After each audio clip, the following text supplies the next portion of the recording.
Hello and welcome to Nirmal Bang, ladies and gentlemen. I'm Hiral Daria. We have with us Gaurav Davda, Head Strategic Initiatives and Corporate Finance at Jindal Worldwide, joining in. Gaurav, welcome to the show and always a pleasure to speak to you. Gaurav, I know the conversation is going to be about the export incentives and rebates that we've had, but very quickly, just to give a background to it, the reason why this was done was to probably reduce the impact of COVID on business and on the sector as a whole.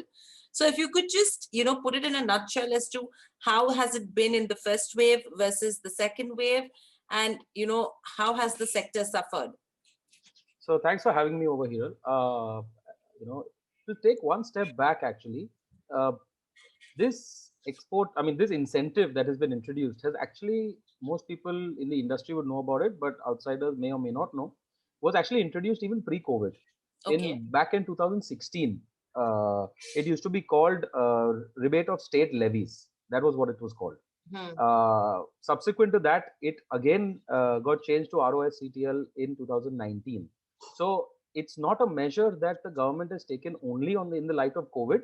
It's actually been there to increase the competitive intensity of the textile sector in India on a global scale, and that's something that the government has been pushing, given the fact that we are one of the largest employers in the country.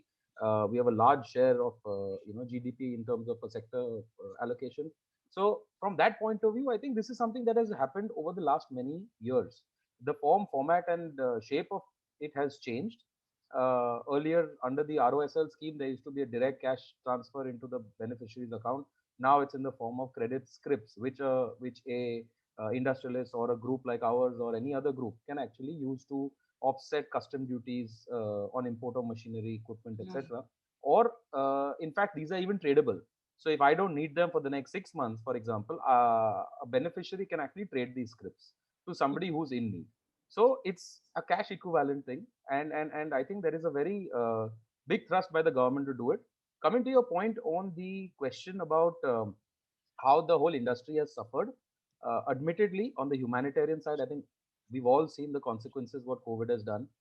I, for one, have just recovered from COVID 2 weeks back.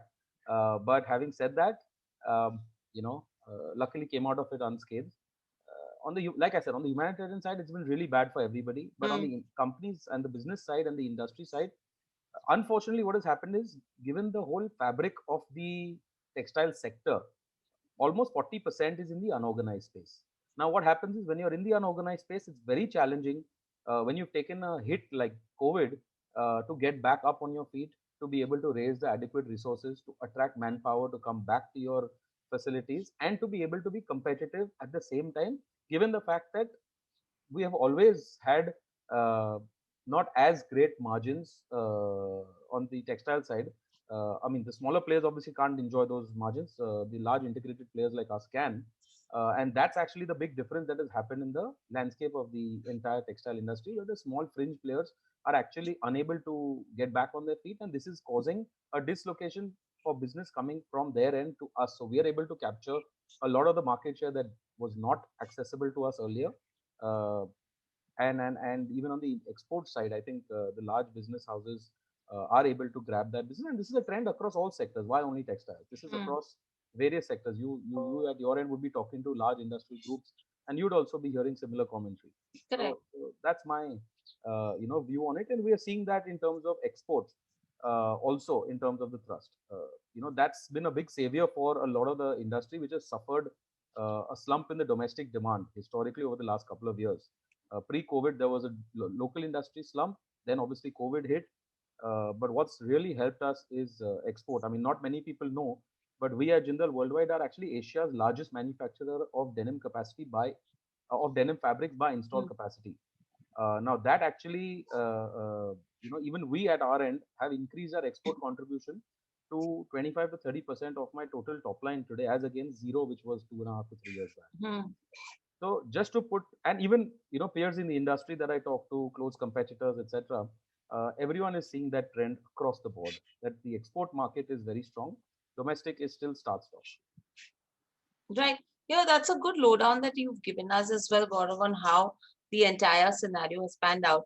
So now that, these initiatives will actually help us as a sector, If you could just help us understand overall in terms of the export market as well, for a company like yours, what are the major benefits that you see, taking into consideration? I think that a couple of years ago, you were completely nil on exports. In the last few years, you have almost 15% of your sales that comes from exports. How big a step is this going to be to increase your exports? Well, to put it in a nutshell, we as a large player in the textile value chain are today, as I said, not 15 but 25% of my business comes from exports. Okay. Now this has been something that has been developed over many years. We've Correct. actually put feet on the ground in almost 20 geographies globally, either our own people or close associates, partners, distributors, wholesalers, brokers, what have you. And it's also helped that the US has actually banned a lot of cotton and cotton products, amongst others, from the Xinjiang province because of the humanitarian side on the humanitarian issues going around that side. Now, I mean that region alone produces 80% of China's cotton and 30% of the world's garments. So for that ban to happen was actually a big step for us. It was in the making, but I think we are seeing that global purchasers, and we're hearing this across the brands we work with. Uh, they are very gung-ho about the fact that India can step up in quality and timely supply of the quantity that they want at competitive prices, even if it means a few percentage points extra in terms of costing. Can we displace China from the global supply chain? The simple answer is no. Can we take a small bite out of their pie? Absolutely, and that's evident across the spectra as far as exports are concerned. Now for a player like us, we are very, very confident that we do have a big thrust on export. The idea is for us as a group, while we see a 15% give and take growth over the next 2, 3, 5 years, and hope to touch $500 million and then $1 billion revenue in the near future. We are seeing that exports will eventually move up to 40-45% of my expanded top line. Wow. This is again, as I said, as on date, we are booked out for the next 2 months. We earmark some capacity for exports. I can't take a single order for 2 months. The earliest delivery is about 2 to 2.5 months. Domestic is still, start stop. It's still running at about 75% capacity utilization. But my export capacities are and part of them are fungible. But for most part, we're sold out for the next 2.5. Right. So with all of this, now that, as you're saying, that your export capacity is almost sold out, what's the expansion plan on that end? Because the last that I heard was that around 150 to 200 odd crores is what you're looking to spend in terms of expansion. To what extent will we increase our export capacity? So on a gross basis or on a consolidated basis, I won't be able to give you the number in terms of what is dedicated for exports and domestic. But all I can tell you is at 140 million meters per annum of installed capacity, as I mentioned earlier, we are the largest in Asia and top 3 in the world. Going forward, we expect this to move up by about 15 to 17% to augment our denim capacity and also to augment our back-end spinning capacity by about, again, another 15 to 20%. Most of the spinning capacity that's coming in is going to be for manufacturing of high-end yarns, which today we are having to import from places like Turkey or Vietnam or China or what have you, and we are having to pay market rates for it because the market is so kind of fluid in terms of the costings. You would have seen cotton yarn prices and spreads have gone up through the roof over the last 6-9 months. Had we had some of that back end capacity with us within our entire value chain, we would have been able to enjoy that conversion margin, and my margin profile would have looked significantly better than what it already is today, which will have a direct bearing on my return ratios. So I think to put it in numbers, 15-20% expansion on the front end denim side, another 15 odd percent on the back end spinning side. We will always continue to have a 60-40 kind of situation as far as the back end is concerned, where we'll have 40-45% in-house and 60 odd percent outsourced. But we will be investing a total of 300 crores for both these put together over the next 24 to, I would say, 30 months, which is phase 1 of our expansion. And subject to phase one meeting all our internal timelines and targets set, we will have a similar plan, which I will, of course, apprise you of in the following conversations as and how things unfold for the following 2 to 3 years post the initial phase one capex plan. So about 300 crores of capex is what we are envisaging. Right. And overall as well, in terms of demand, by how much are you expecting the demand to increase, especially in the export business? Because clearly, the international buyers have adopted a different strategy against Chinese supplies. Exports from India are going up, and it's not only in the textile industry, across industries, we are seeing this phenomenon.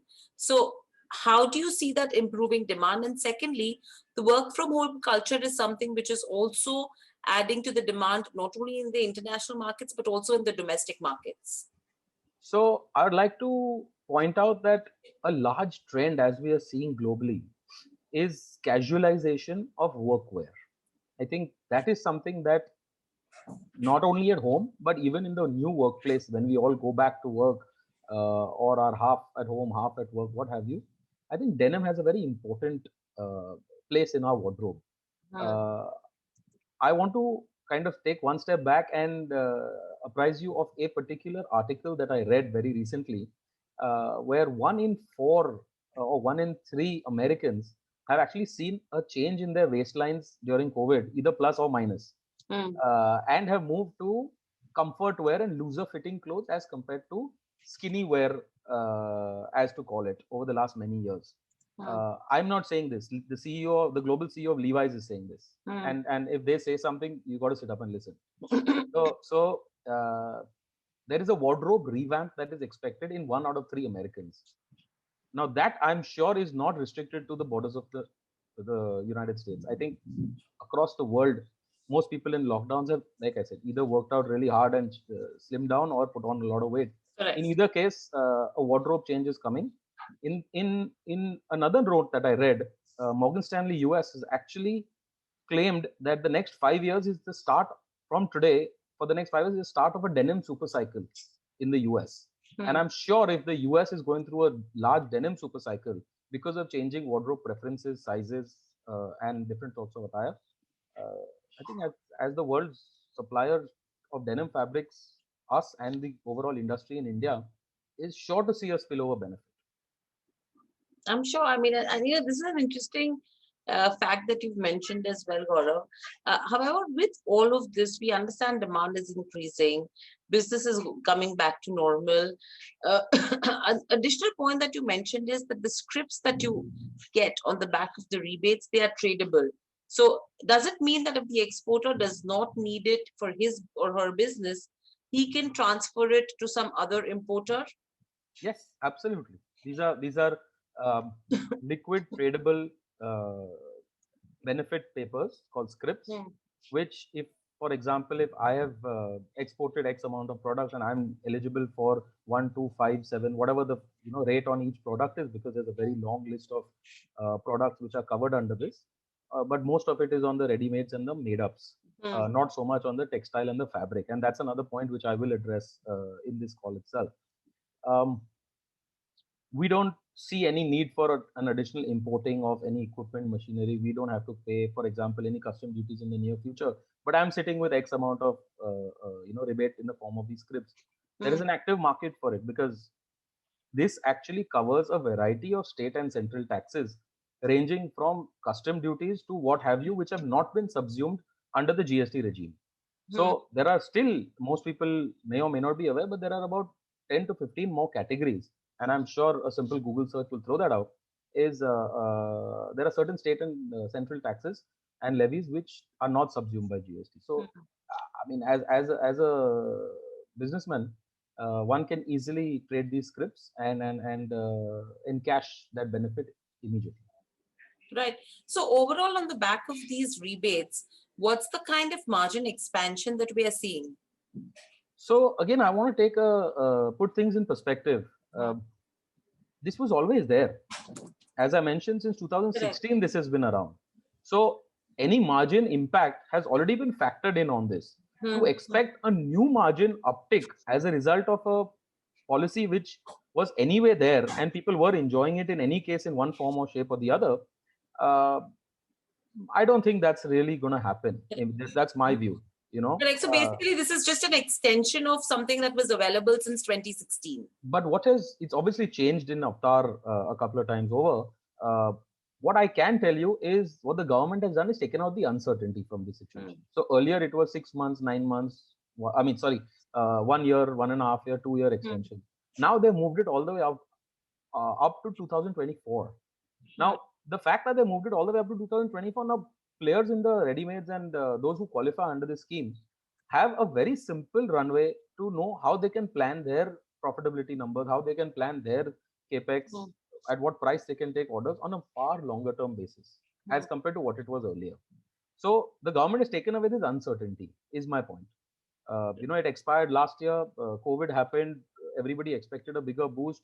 Parts of the industry actually expected this thing to go away because there is ample amount of international pressure in adherence to WTO standards, which we're facing from a lot of countries, that you cannot really offer these sort of incentives and what have you, and effectively increase competitiveness of your domestic players in the world market. But the government realizes that for us to have a healthy economy, some of these things are necessary, and what happens at the WTO end will be addressed at some point. But for the next 3 years, I think across the value chain on the ready-mades and made-ups, this benefit is available. I see it making sure that the margins don't drop. To your point, not so much in terms of margin expansion.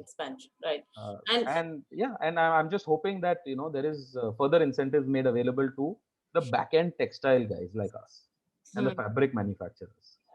That's something that we're hoping, and we continue to engage with the various associations, the trade bodies, the government, to see how we can increase some of this. Obviously, they have made significant headways with our new minister, Mr. Goel, coming as part of the textile ministry.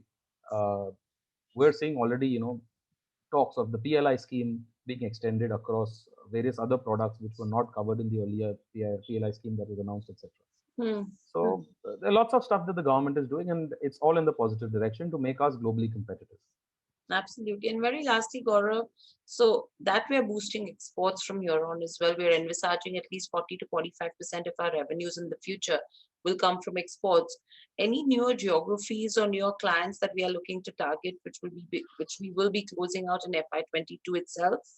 Well, as I told you, the whole growth of the export business is an evolution. We are present in, I can say safely that directly or indirectly, we're practically present in more than 25 to 30 geographies today. Whether a global buyer comes to us and asks us to supply for the domestic market or for some European or Asian business segment of theirs, we are directly or indirectly being able to supply that. New geographies, most definitely, we want to increase our presence, in the US, in mainland Europe, etc. And we are looking at things as how to more deeply penetrate some of those geographies, either through strategic alliances, having our own feet on the ground, tying up with local players out there. So various things are on as an organization, and in due course, as I said, may not happen immediately, but all efforts are on to boost exports and take us to the revenue numbers and the profitability numbers that I did discuss. Right. All right, Gaurav. Thank you so much for speaking to us and giving us a candid view as well. Good luck. Stay safe and speak to you soon again. Thank you so much for having me. Appreciate it. Subscribe to our YouTube channel for in-depth interviews of India Inc. and press the bell icon so that you do not miss our updates.